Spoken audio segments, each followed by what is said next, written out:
How to create a new layer in Photoshop. The easiest and fastest way, aside from a keyboard shortcut, is to go to the bottom right of the screen, just to the left of the trash icon.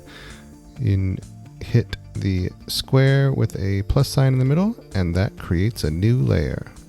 You can also go to the layer menu and new layer. That gives you the option to name the layer as you're creating it. So I will do that. You also have that option when you hit the icon at the bottom right. If you hold down the Option key on a Mac or the Alt key on a PC, it also gives you the option to name the layer as you create it.